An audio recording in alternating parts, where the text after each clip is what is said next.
क्या है आध्यात्म? दर्शन, चिंतन धारा, विद्या या संस्कृति की परंपरागत विरासत। आध्यात्म दर्शन यानी जीवन का शाश्वत सत्य। मानव जीवन से जुड़े शाश्वत सत्यों को जानिए और समझिए उपासक डॉक्टर सोहन राज तातेड़ से हमारे खास कार्यक्रम आत्मविज्ञान में।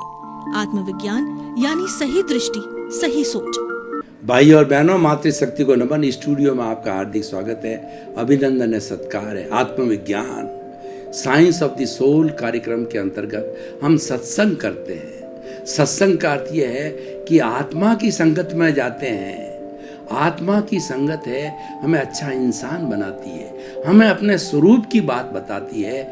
आत्मा की संगत हमें बताती है कि तुम ये अनुभव करो कि मैं कौन हूँ, मैं कहाँ से आया हूँ और मुझे कहाँ जाना है। जब ये तीन प्रश्न आपके भीतर खड़े हो जाएंगे तब आपको सही रास्ता मिलेगा, आपको सम्यक दर्शन मिलेगा, आपको सम्यक ज्ञान मिलेगा, सम्यक चारित्र मिलेगा, सम्यक तप मिलेगा और आप धीरे धीरे सब कर्मों का नाश करके सिद्ध बुद्ध मुक्त हो जाओगे।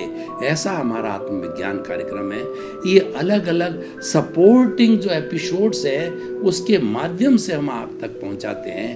तो आज का हमारा बहुत ही सुंदर विषय है कि ब्रह्म सत्यम जगत मिथ्या। देखिए, जो हमारा वेदांत है वह क्या बताता है कि ब्रह्म सत्यम जगत मिथ्या, कि ब्रह्म में सत्य है और ये जगत मिथ्या। जगत का मतलब माया। माया क्रिएटेड है, माया मिथ्या है और ब्रह्म है वह ही वो सत्य है। Truth is God, God is truth. सत्य ही ईश्वर है और ईश्वर ही सत्य है, वैसा वो ब्रह्म है। सांख्य की भाषा में बात करें तो पुरुष और प्रकृति, पुरुष है वो ब्रह्म है और प्रकृति है वह माया है, वह जगत है, वो दुनिया है। दुनिया के लिए कहा गया है दुनिया को संसार कहा जाता है। संसार का अर्थ होता है जो संचरण करता है, जो हर क्षण हर चीज बदलती रहती है, वो संसार कहलाता है। बुद्ध धर्म ये बताता है कि हर क्षण हर वस्तु बदलती है, इसीलिए वो अनात्मवादी कहलाता है। कोई चीज स्थिर नहीं है, हर क्षण हर वस्तु बदलती है, उसी का नाम संसार है। जैन धर्म की बात करें तो जैन धर्म कहता है कि भगवान महावीर ने जो पहला प्रवचन दिया वो त्रिपदी का था। त्रिपदी जो है वह क्या है? उत्पाद वे द्रव्यात्मक सत्य। इसका अर्थ यह है किसी भी वस्तु का, चाहे जड़ हो और चेतन हो, उसका अस्तित्व तब है कि जिसके अंदर उत्पाद और व्यय होना चाहिए। इन दोनों को मिला के पर्याय बोला जाता है, जिसमें पर्याय है और जिसमें द्रव्य है। ये उत्पाद, व्यय और जो है द्रव्य तीनों होते हैं तब वस्तु का जो है अस्तित्व होता है, वरना वह वस्तु नहीं रहती है। ये अस्तित्व को जानना बहुत जरूरी है। और इसको अस्तित्व को हम कैसे जाने? मान लीजिए किसी महिला ने जो है उसके बैंगल्स है वो बहुत पुराने हो गए और महिला ये चिंतन करती है कि बहुत पुराने होने के कारण, मैं थोड़ा नया चेंज लाने के कारण इन बैंगल्स को जो है नेकलेस बनाती हूँ। तो उस महिला ने उस बैंगल को तुड़वाया। ये तुड़वाया जो है ये व्यय हुआ और उसके बाद में नेकलेस बना, ये उत्पाद हुआ। लेकिन दोनों स्थिति के अंदर, चाहे बैंगल है चाहे नेकलेस है, सोना सोना ही है। तो ठीक उसी तरह से जिस ब्रह्म की हम व्याख्या करते हैं वो ब्रह्म पे भी ये लागू होता है कि ब्रह्म कहिए, आत्मा कहिए और जो है जीव कहिए, इसके जो 23 नाम हैं, वो ब्रह्म जो है वह भी ज्ञान दर्शन वाला है। क्योंकि ज्ञान, जब ज्ञान होता है तब दर्शन नहीं होता।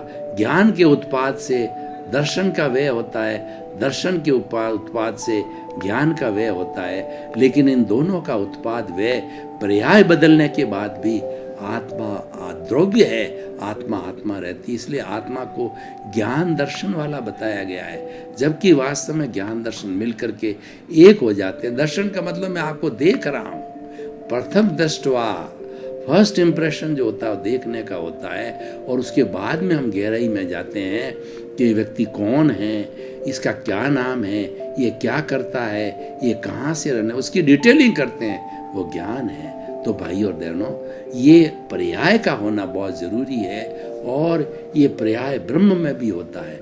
ब्रह्म सत्यम, सत्यम क्यों कहा गया है? ये अविनाशी है, और जगत मिथ्या का मतलब जगत जड़ से बना हुआ है। इस संसार के अंदर दो तरह के जो है तत्व होते हैं, ये जड़ और चेतन, दोनों तत्व इस संसार में मिलकर इसको संसार कराते हैं। यानी ब्रह्मांड के अंदर केवल दो ही तत्व है, जड़ और चेतन। जड़ कभी भी चेतन नहीं हो सकता, चेतन कभी भी जड़ नहीं हो सकता, दोनों साथ रह सकते हैं। जो जगत बनता है, हमारा शरीर है, ये जड़ भी है और चेतन भी है, क्योंकि ये पुद्गलों का बना हुआ है, ये स्थूल शरीर है, और सूक्ष्म शरीर जिसने इसको बनाया है वह भी जड़ है। वो जड़ कैसा है? वो चतुस्पर्शी है, और ये अति स्थूल है, वो अष्टस्पर्शी है। वो चतुस्पर्शी जो है मासलेस पार्टिकल है विज्ञान की भाषा में, इसलिए उसका कोई बोझ नहीं होता है। और चतुस्पर्शी है, दिखाई नहीं देता है, किसी भी विज्ञान की दूरबीन से चतुस्पर्शी को नहीं देख सकते।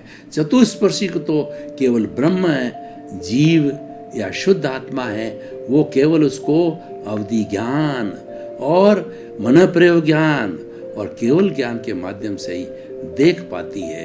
तो भाई और बहनों, ये जड़ और चेतन दो तत्व मिले हैं, दोनों का मिश्रण है, और इसी का नाम संसार है। तो दूसरा जो तत्व है, जो हमारे जगत मिथ्या, वो जड़ का अर्थ है। इसलिए जड़ नाशवान होने के कारण मिथ्या कहा है कि भाई ये नाशवान है, ये तो टेम्परेरी है। तुम इसकी बात करोगे फिर नया आएगा, फिर नए की बात करोगे तो ये तो टेम्परेरी चलता रहेगा। और टेम्परेरी कब तक रहोगे? आप किराए के मकान में कब तक रहोगे? किराए का मकान कोई व्यक्ति लेता है तो जब उसको मालिक को आवश्यकता होती है तो वो खाली कराता है। हर साल 2 साल के बाद में मकान बदलते रहोगे तो आपकी घर की वस्तुआं, घर की सामग्री टूटेगी, फूटेगी, और आपको बड़ा कंटाला आएगा कि मेरी इन चीज़ों को बार बार, घर गृहस्थी की चीज़ों को कहाँ कहाँ तक ढोता रहूं। तो आपके मन में ये इच्छा जागृति होती है कि स्वयं का मकान बनना चाहिए, स्वयं की झोंपड़ी बननी चाहिए, ताकि कम से कम लंबे समय को कोई खाली तो ना करावे। तो ये घर की झोंपड़ी, ये स्वयं का घर है, और वो ब्रह्म है, आपकी विशुद्ध आत्मा है, वो आपका स्वयं का घर है, उसमें निवास करो। और जगत है वो नाशवान, इसलिए उसको मिथ्या कहा गया है, वो माया है, वह तो गलन मिलन धर्मा है। जो जड़ कौन सा होता है? जिसमें वर्ण होता है, गंध होता है, रस होता है, स्पर्श होता है, और जो गलन मिलन धर्मा है। पूरी सृष्टि में भौतिक वैज्ञानिकों ने 106 तरह के जो है वो तत्व बताए, भौतिक तत्व। और वो भौतिक तत्व एक टूटता है, दूसरे के साथ जुड़ता है, दूसरा टूटता है, तीसरे के साथ में जुड़ता है। आज सोना है, कल वो मिट्टी हो जाता है, आज मिट्टी है, अभ्रक बन जाता है, कभी वो भोडल बन जाता है। तो ये उसका उत्पाद वे चलता रहता है, लेकिन द्रव्य रूप के अंदर वो जड़ है, और जड़ शाश्वत तत्व है। जड़ का जो छोटा से छोटा रूप है वो परमाणु है। भगवान महावीर ने परमाणु की परिभाषा दी कि परमाणु शुद्ध तत्व है, विशुद्ध तत्व है। और वो शुद्ध जब एक परमाणु 2 के साथ जुड़ता है, द्विपरमाणु होता है, चतुर्परमाणु होते हैं, या अष्ट परमाणु होते हैं, या कितने भी असंख्य परमाणु मिलकर के वो अणु बनाते हैं, और बहुत से अणु मिलकर के ये जो है निर्जीव चीज़ बनाते हैं। जैसे कि ट्रेन है, टेबल है, घर गृहस्थी की चीज़ें हैं, और सड़क है, जिनमें जीव नहीं होता है, ऐसी निर्जीव चीज़ें जड़ से बनती है, उनके संयोग से मिलती है, और हर संयोग के साथ वियोग जुड़ा रहता है, तो वो जड़ टूटता रहता है। इसीलिए उसको गलन मिलन धर्मा बोला है। कभी गलता है, और मतलब कभी टूटता है, कभी जुड़ता है, इसीलिए। लेकिन ब्रह्म है, ब्रह्म सत्य क्या है? वो न तो कभी जुड़ता है न कभी टूटता है, वो तो अक्षय सुख के अंदर है। कैसा सुख है कि वो परमानेंट सुख है। हमारे जीवन में दो तरह के सुख आते हैं, हम संसार में निवास करते हैं को दो तरह के, जो कभी सुख आता है कभी दुख आता है। और जब हमको सुख कब मिलता है कि लाख रुपए की हमारे इनकम हो गई, सुख मिल गया, बेटा आ गया, सुख मिल गया, अच्छा भोजन मिल गया, सुख मिल गया, अच्छा कपड़ा पहनने को मिल गया, सुख मिल गया। ये सारा सुख जो है टेम्परेरी है और ये सारा सुख साधन है, ये सारा सुख जड़ है और यही जगत का आधार है, यही माया का आधार है। माया बदलती रहती है लेकिन चेतन तत्व कभी नहीं बदलता। इसीलिए कहा गया है ब्रह्म सत्यम जगत मिथ्या। अगर मान लो आपको लंबा निवास करना है, आपको ज्ञान करना है, तो आप चेतन का ज्ञान कर लो। वैसे हमारी भारतीय संस्कृति में तीन चीज आती है, ज्ञेय, हेय और उपादेय। ज्ञेय का मतलब जानने योग्य।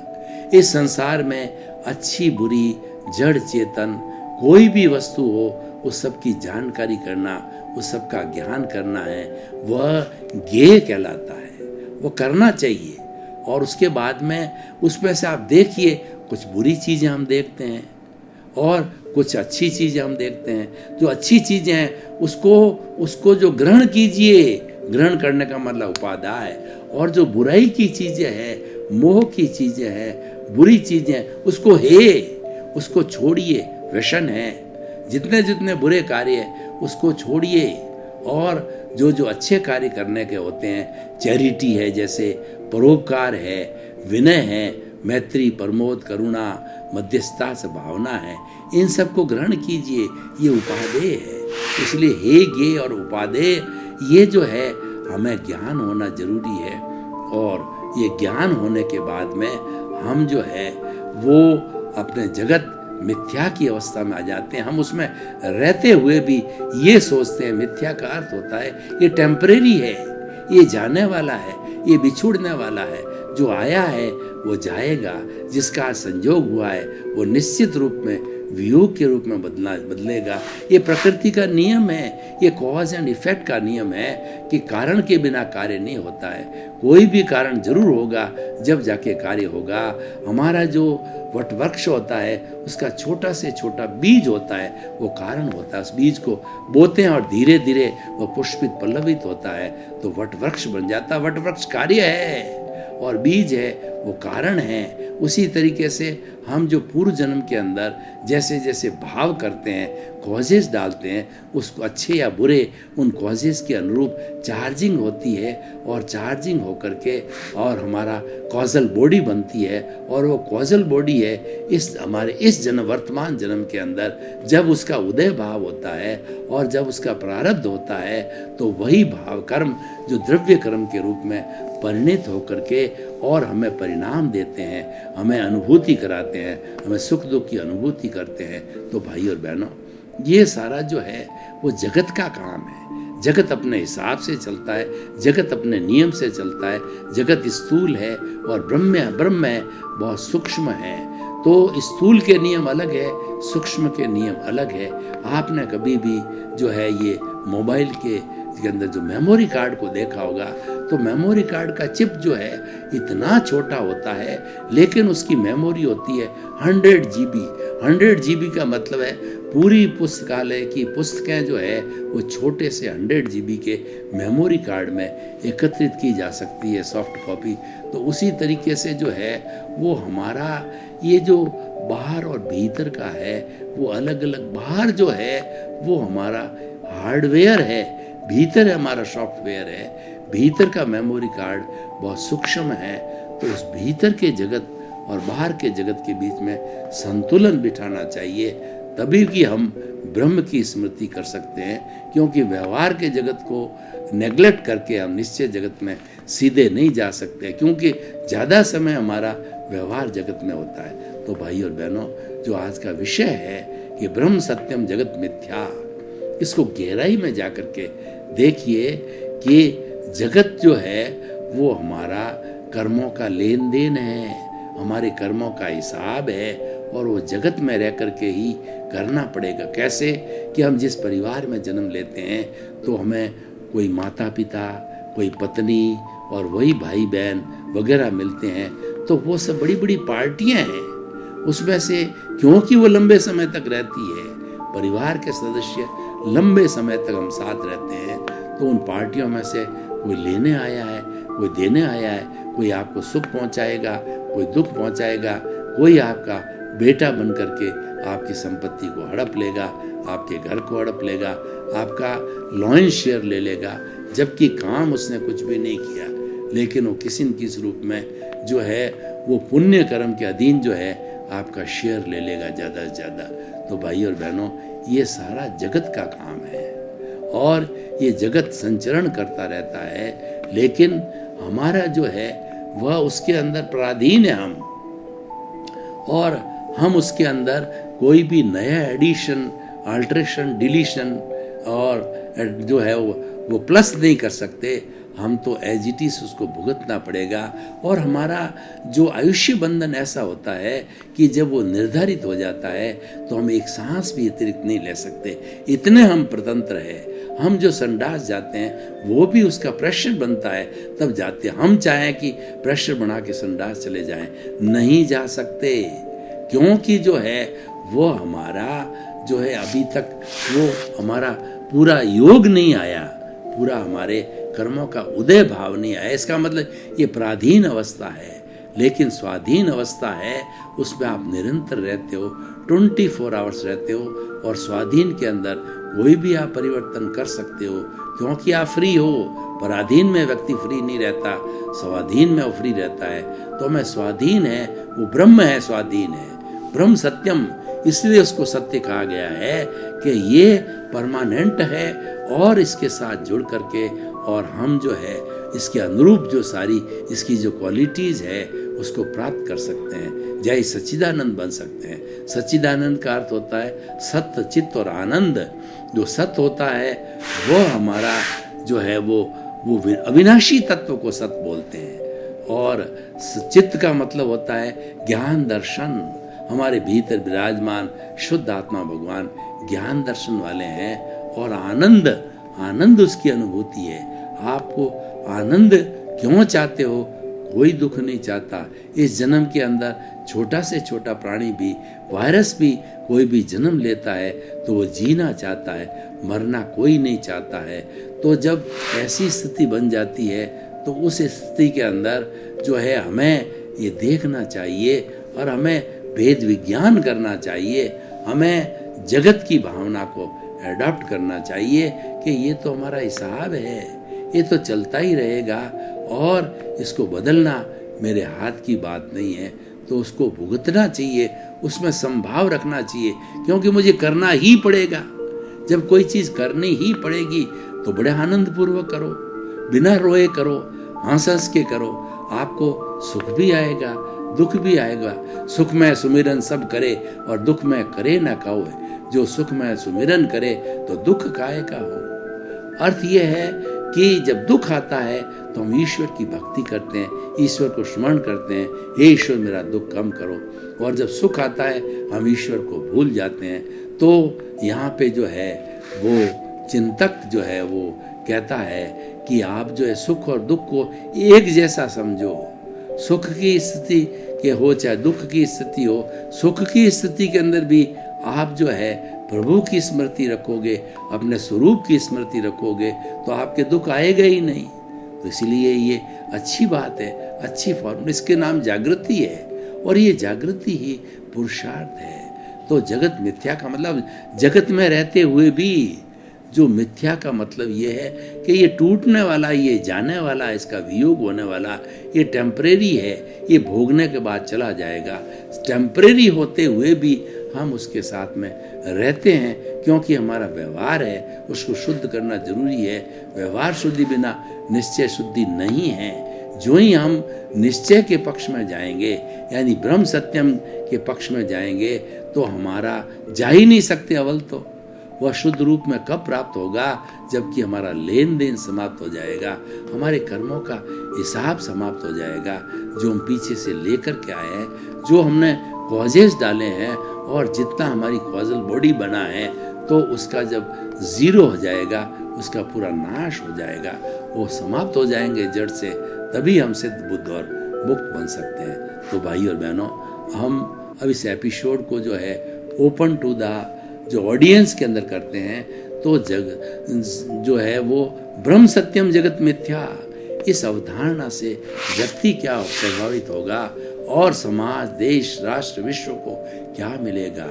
ये बहुत ही सुंदर विषय है कि व्यक्ति जो है वह ब्रह्म को और जगत को दोनों जानने लग जाए। ब्रह्म तो वर्च्यूज है, वर्च्यू हमारे एट्रीब्यूट्स है, और ब्रह्म जो है हमारे गुण हैं, जो कि गुण कभी भी गुणी से अलग नहीं हो सकता। तो ये विनय है, मैत्री, प्रमोद, करुणा, ये सारी मध्यस्थता की भावना, सारी अच्छी अच्छी बातें हैं, ये हमारे अविनाशी तत्व से जुड़ी हुई है। ये अभी अविनाशी तत्व से हमको प्राप्त होता है। तो विनाशी तत्व जो है जगत मिथ्या का करता रहेंगे हम, तो क्या होगा, हम स्वार्थी बन के रहेंगे, हम इंद्रिय लोलुप बना के रखेंगे, इंद्रिय सुख पर ध्यान देंगे, और एक समय आएगा कि हम अपना पूरा जीवन आयुष्य कर्म के अधीन है, उसको जी करके चले जाएंगे। इसका मतलब है कि हमने कोई पुरुषार्थ नहीं किया। तो आप लक्ष्य बनाइए कि आपका पुरुषार्थ का जीवन करना है। आप पुरुषार्थ को 80% आगे रहिए, और जो जगत में भुगतान चल रहा है उसको 20% पर किए। भुगतान तो ऑटोमेटिक होगा, जो आप लेकर के आए हो। तो ये हमारी साइंटिफिक सर्कमस्टेंशियल एविडेंसेस जो है, ये हमारा जगत है, ये ऑटोमेटिकली जो है, ये जो हमारा ज्ञान है, ये जो हमारी कुदरत है, ये ऑटोमेटिकली जो है निमित्त ला करके खड़ा कर देगी। जिसके साथ हमारा लेन देन है, जिसके साथ में हमको सुख और दुख को बांटना है, वह जो आकर के वो खड़ा हो जाएगा और वह हमें भुगतना पड़ेगा। उसके भुगते के बिना हमारा निर्वाण नहीं है, उसके भुगते के बिना हम जो है स्वयं परमात्मा नहीं बन सकते, वो भुगतना ही होगा। तो जो चीज़ भुगतनी है उसको भूलना नहीं चाहिए, वो हमेशा स्मृति में रहना चाहिए। और जो शाश्वत सुख वाला है उसको भी कभी नहीं भूलना चाहिए, क्योंकि हम मानसिक शांति चाहते हैं। ये हमारा जो टेम्परेरी का जो जगत है उसमें मानसिक शांति होती है, तो उसका अभ्यास करते धीरे धीरे हमें परमानेंट सुख का भी जो है ध्यान करना चाहिए, परमानेंट सुख का भी उद्देश्य बनाना चाहिए।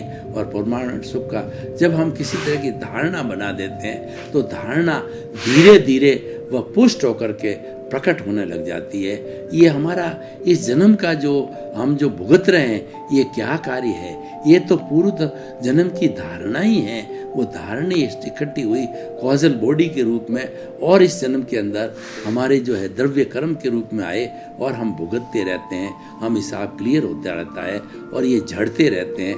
ये झड़ने को जो कहा जाता है, वह जो निर्जरा कहा है भगवान ने कि ये हमारा कर्मों का बंध है, जो कि पौद्गलिक है और जो सुख दुख देने वाला है, और वह निर्जीव अवस्था के अंदर है, तो वो उसको हमें भुगतना ही चाहिए, उसकी हमें सफाई करनी चाहिए। जब निर्जीव चीज़ की सफाई हमारे शुद्ध चीज़ के साथ में हो जाएगी, तो हमारी ये जो जिसके ऊपर अशुभ चीज़ें आई हुई, अशुभ भाव आए हुए हैं, तो ऐसा जो है हमारा शरीर जो है इन भावों को जान करके वो सच्चिदानंद बन जाएगा, वो मुक्ति को प्राप्त हो जाएगा। अतः भाई और बहनों, हम जो है ये बताना चाहते हैं कि आप जीवन भर जो है कुछ भी काम कीजिए, ब्रह्म को मत भूलिए। ब्रह्म आपका लक्ष्य है, ब्रह्म सच्चाई है, ब्रह्म यूनिवर्सल ट्रुथ है। ब्रह्म जो है वह जो वह है कि चेतना का से जुड़ी हुई शक्ति है, और वह ब्रह्म जो है हमारा चेतना का लक्षण है, स्वयं ब्रह्म है, वह स्वयं चेतना है। हमें उसकी विस्मृति कभी नहीं करनी चाहिए, उसी का नाम जागृति है।